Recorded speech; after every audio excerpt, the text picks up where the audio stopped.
and welcome to my channel. Today I'm going to be giving you a tour of all the plants that I own. We're going to start off with the plants that I have outside and then we'll move on into the inside of my house. So this first plant that I'm showing you is a philodendron. I think it's called like a philodendron saloum or something. I'm not quite sure how you pronounce it. This is something I keep outside the majority of the year, but I do bring a lot of these house plants back inside my house when winter comes around. This philodendron, I have had it for several years. It was not my favorite at first, but it's really grown on me. It just gives me super lush tropical vibes and it puts out new leaves all the time. This was also a plant that I got on the clearance rack at Lowe's. I bought it for $3 and it looked pitiful, to be honest. A lot of my plants I try to get on clearance. I really like taking those plants that look basically dead and trying to revive them as best I can. It's a really great way to get a good deal on plants if you don't really have the budget for plants. And here I'm just showing you how crazy these roots are. They are so massive. This is my lemon tree that I planted from seed probably around 3 or 4 years ago. I don't know if it'll ever give me lemons, but I'm holding out the hope that one day it will.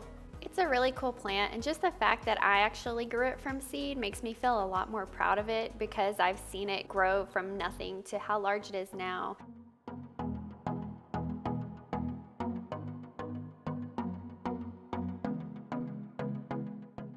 My mother-in-law gave me a bunch of these sweet potato cuttings. These are such great plants if you just want something that looks really pretty and doesn't really need that much maintenance. Really, I just water these guys whenever they look a little droopy, and they grow crazy fast, and the neon color is just super beautiful, very vibrant, and apparently they are perennials, which I did not know, but that means that they will come back year after year. Next, I have a Monstera deliciosa. I have a bunch of Monsteras. This is one I decided to keep outside because she's messy. I mean, this plant, I don't know what is up with her. She just cannot grow in a regular direction. I feel like it's just the messiest Monstera I've ever seen. So we did put a moss pole in her pot and kind of like zip tied her to the moss pole, hoping that she would kind of grow up it. It's still a very beautiful plant. She just takes up so much space, and I have no idea what I'm gonna do with her this winter because I have to bring her inside. Next, I have a little croton plant. I got this on clearance as well from Lowe's. It was $1 actually, and it looked pretty pathetic as well. I love crotons. I think they're just so vibrant and fun. They are thirsty plants too. They like a lot of water and they're super responsive. They will just flop down and let you know exactly when you need to water them, which I like because there's no guesswork involved. This is some sort of calathea that one of my friends gave me. It is looking pretty bad right now. I think calatheas are very beautiful, but I'm not a huge fan of them just because they are so picky. They like distilled water and all that, and I honestly like a tougher plant, so I feel like he's just kind of hanging on and I feel bad about it. Next, this is my oxalis plant. These are so fun and so cool. They're very like photosensitive. At night, their leaves close up and then they open up during the day. And these will come back year after year as well.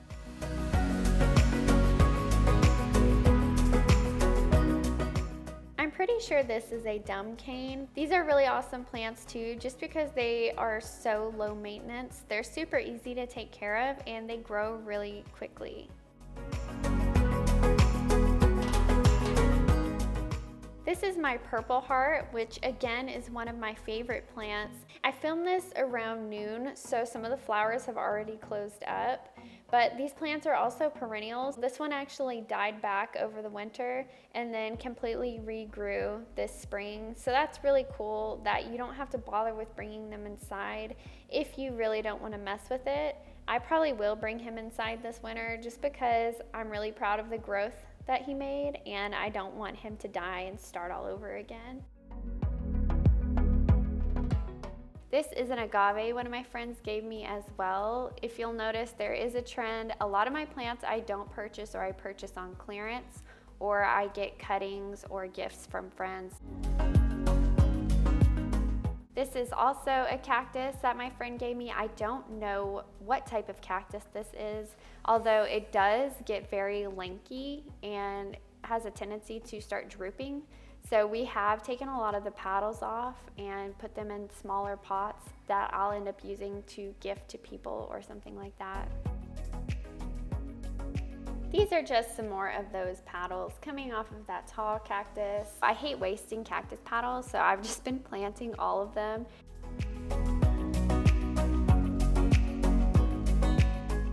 This is a spineless prickly pear cactus. This is honestly probably one of my favorite plants that I have. It's just so southwestern. It's so cool. I love the fact that it doesn't have spines, so it doesn't accidentally hurt me. And I'm so stoked for the pot that it's in. I think it is such a cute pot. Any type of like terracotta southwestern pot, I just love that look. Also, you'll probably notice there are a ton of spider webs on some of my plants, mostly on the cacti. I don't even worry about that because if there's spiders on my plants, that's probably a good thing because they'll eat any pests that may be around.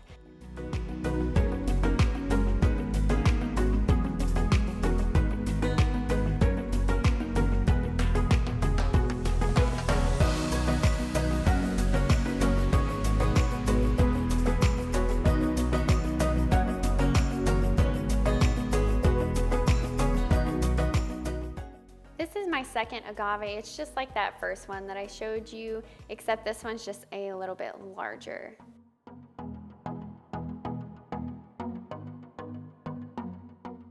My husband found these tall, weird cacti, and I have no idea what these are. They're really cool though, and they are growing. I am very curious to see what these turn into. And then this, I have no idea what this cactus is either, except I know it's the same as the ones that are in that arrangement behind it. This is a fun little arrangement we made from some propagations that we had. Those long cacti are dogtail cacti, and then again, I don't know what those other ones are. I had never made an arrangement myself before, but it's so fun, and I definitely plan on doing a lot more in the future. This is also hands down one of my favorite cactus as well. This is a blue candle cactus. I think the color on these is just absolutely stunning. It's such a vibrant, beautiful blue, and I really like that they're smooth as well and they don't really have too many spines on them. And then this cactus, again, I don't know what this one is. We have a lot of cactus that we really have no idea what they are exactly.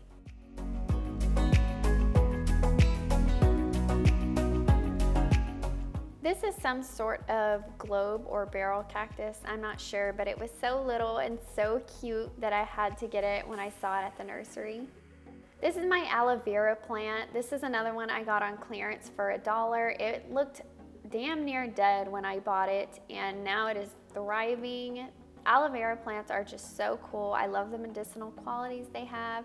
I have used it so many times for sunburns. I think they're a great plant for anybody to have, whether they're into plants or not, just because of the medicinal qualities that they have. This cactus is perpetually droopy, and I just cannot get it to stand up straight no matter what I do. This is our bunny ears cactus. For the longest time, I thought this was going to die. It just did not seem like it was happy at all. Since I moved it outside, it just kind of exploded with growth, and it's doing so much better now. I don't know what this thing is either, and I feel like it has not grown in the 2 years that I've had it. This is just another one of those petals from that tall cactus. And these are my mother of thousands plants. If you watch one of my previous videos, I had repotted all of these into this larger pot. These are very invasive, so definitely be careful if you live in a climate that doesn't really get cold, because they produce babies like so quickly and they just wind up everywhere. I think they're super lush and they're just really fun plants.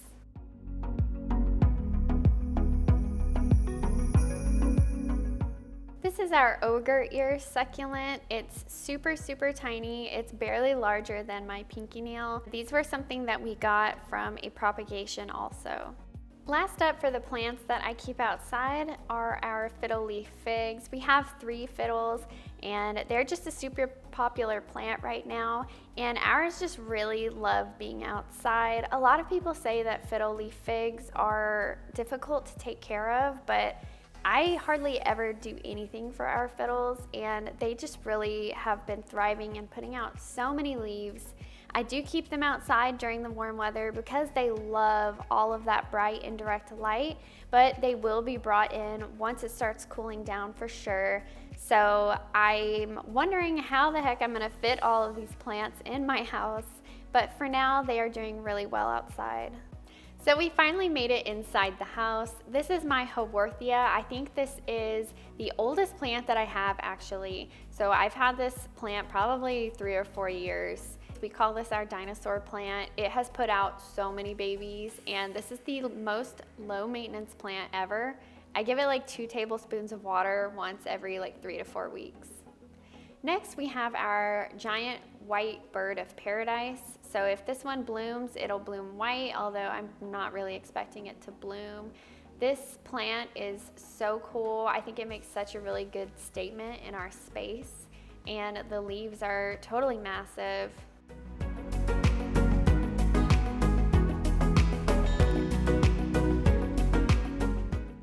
Here you can see that leaf right there is a leaf that just recently came out. And then behind that, on that second stalk, you can see that it's actually putting out another leaf. I know a lot of people refrain from getting bird of paradise because they are so tall, but we have 11-foot ceilings. So luckily he has plenty of room to grow if he does want to get that big.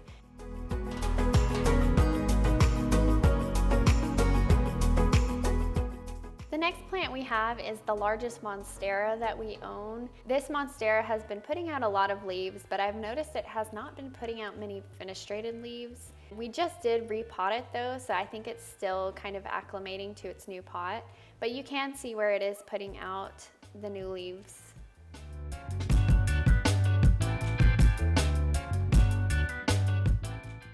This is just a little monstera cutting that we had in an old liquor bottle. We used to keep this on our bar cart when we had a bar cart. So I definitely need to put him in some soil soon because he has been living in that bottle for quite a while. And then this is yet another monstera that we have, and this is just a cutting. Again, I have so many cuttings from our 2 big monsteras, and I just don't have the heart to throw them away, so I ended up holding on to them. This is a spider plant. This was a prop from one of my mom's large spider plants. It has grown so much since she gave it to me. I think spider plants are really fun. They're just really whimsical. This is my poor jade plant. I have 2. I totally screwed these poor guys up. They were in the same pot and they started drooping, so I decided to repot them separately. I don't think they liked that. I also had them outside for a little bit and they didn't like that either. So I think they're kind of recovering from the trauma that I put them through, but they are putting out a lot of new branches and stuff, so I think they'll be just fine.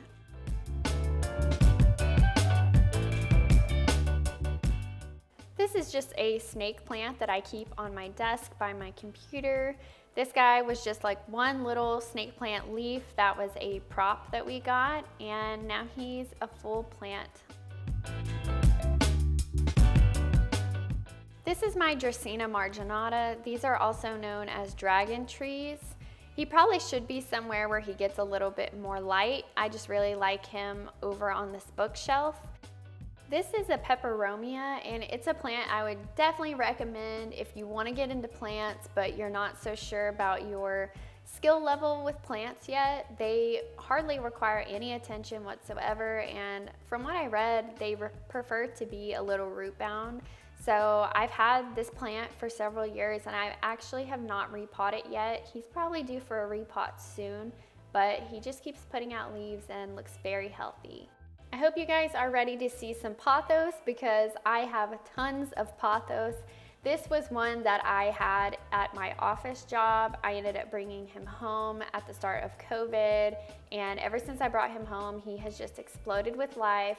Pothos are another plant I recommend if you're a beginner. You cannot mess these plants up, and they're really great for propagation as well. These are some of my pride and joy pothos. I love the aesthetic that these bring to our bar area.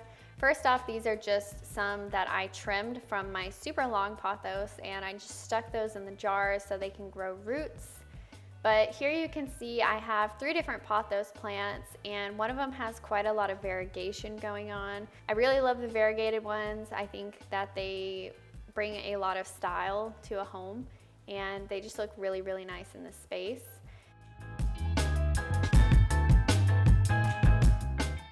And this is the one that got trimmed. Actually, it was just getting a little too long for the pot that it's in, and I think it was kind of starting to affect it badly because a lot of the leaves were starting to yellow.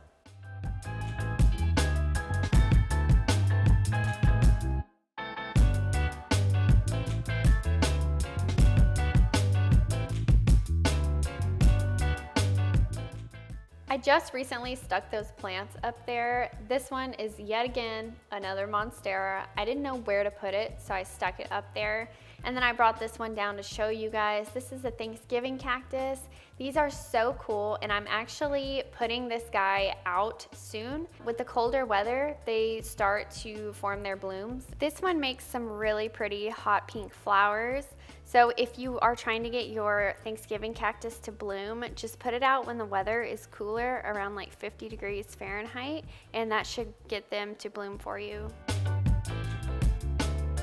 We only have 2 plants in our bedroom currently, and that's because we just moved into this apartment recently, and I'm still kind of getting a feel for the space, and I'm just not quite sure where to put things just yet. This is our peace lily, and he really likes the light that it gets in here, and he's been putting out a lot of new leaves. There's no flowers on him currently, but he did recently start flowering, which is super cool. And then we have another snake plant that we just keep on the bedside table. He probably doesn't get as much light as he should, so I'm kind of thinking about moving him around. Also, I do realize there's been quite a few picture frames on the floor. Again, we just moved into this place quite recently, and we just haven't gotten everything in place yet. Last up, I just have 2 succulents that we keep in the bathroom. I have an echeveria, and then I think this other one may be a bear paw. I'm not entirely sure. Well, that is it for my plant tour. We are all finished. That is every plant that I own inside and outside. I know it was a long one. I hope that you enjoyed this video. If you did, please be sure to like this video and subscribe to my channel to see more lifestyle and plant content. Thank you guys so much for watching, and I can't wait to see you next time.